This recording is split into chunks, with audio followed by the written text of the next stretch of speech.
ഇത്രയും വലിയ നരഹത്യ ചെയ്ത ഒരു വ്യക്തി അയാളുടെ ആരോഗ്യസ്ഥിതി എങ്ങനെ? അയാൾ ഇനി ജീവിക്കുമോ മരിക്കുമോ?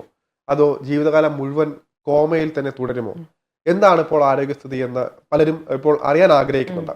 അപ്പോൾ നമ്മൾ അവിടെ മെഡിക്കൽ കോളേജിലുള്ള അടുത്ത ആളുകളുടെയും അതുപോലെ തന്നെ അവിടെയുള്ള അഭിഭാഷകന്റെയും പോലീസ് ഉദ്യോഗസ്ഥരുടെയും വിവരപ്രകാരം നമ്മൾ അറിഞ്ഞത് അഫാന്റെ ആരോഗ്യസ്ഥിതി അതുപോലെ തന്നെ തുടരുകയാണ്. അതായത് ഇപ്പോൾ ഒരു പുരോഗതിയുമില്ല. ഇടയ്ക്കൊരു ഒരു ഇതുണ്ടായിരുന്നു, പേര് വിളിച്ചപ്പോൾ കണ്ണു തുറന്ന് നോക്കി എന്നൊക്കെ പറയുന്നുണ്ട്. പക്ഷേ അത് അന്നത്തെ മാത്രമാണ്. അതിനുശേഷം വീണ്ടും തൽസ്ഥിതി തുടരുകയാണ്. അപ്പോൾ ഇനിയുള്ള നടപടികളെല്ലാം തന്നെ അഫാന്റെ അറിവോടെ ആയിരിക്കണം എന്നുള്ളൊരു നിയമം അഫാന് സപ്പോർട്ടായിട്ട് ഇവിടെയുണ്ട്.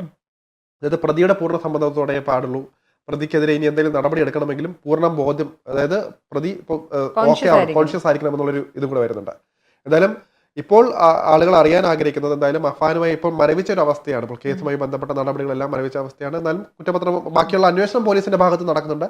അഫാന്റെ ഭാഗത്ത് നിന്ന് ഇപ്പോൾ അറിയാൻ കഴിയുന്ന അഫാന്റെ ഇതുമായിട്ട് ബന്ധപ്പെട്ട് ആരോഗ്യസ്ഥിതി ഗുരുതരമായി തന്നെ തുടരുകയാണ്. ഒരുപക്ഷെ ഏറ്റവും വലിയൊരു ശിക്ഷ തന്നെയാണ് ഇപ്പോൾ നേരിട്ട് കൊണ്ടിരിക്കുന്നതെന്ന് വേണമെങ്കിൽ പറയാം. ഒന്നും അറിയാതെ ജീവച്ഛവമായിട്ട് കിടക്കുന്ന ഒരു അവസ്ഥ. അതാണ് എന്താ വെച്ചാൽ ഈ ആളുകൾക്ക് അഫാൻ ജീവനോടെ ഉണ്ടോ ഇല്ലയോ എന്ന് മാത്രം ഞാൻ മതിയെന്നാണ് മനസ്സിലാക്കുന്നത്.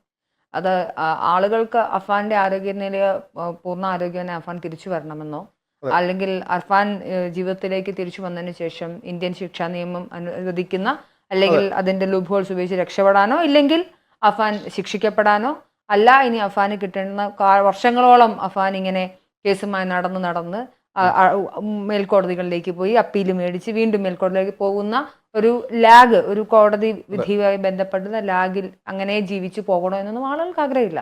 അഫാൻ ജീവനോടെ ഉണ്ടോ ഇല്ലയോ അത് അഫാൻ തന്നെ വരുത്തി വെച്ചിട്ടുള്ള ആളുകളുടെ മാനസികാവസ്ഥ അങ്ങനെ ആയിട്ടുണ്ടെങ്കിൽ അത് അഫാൻ തന്നെ വരുത്തി വെച്ചതാണ്.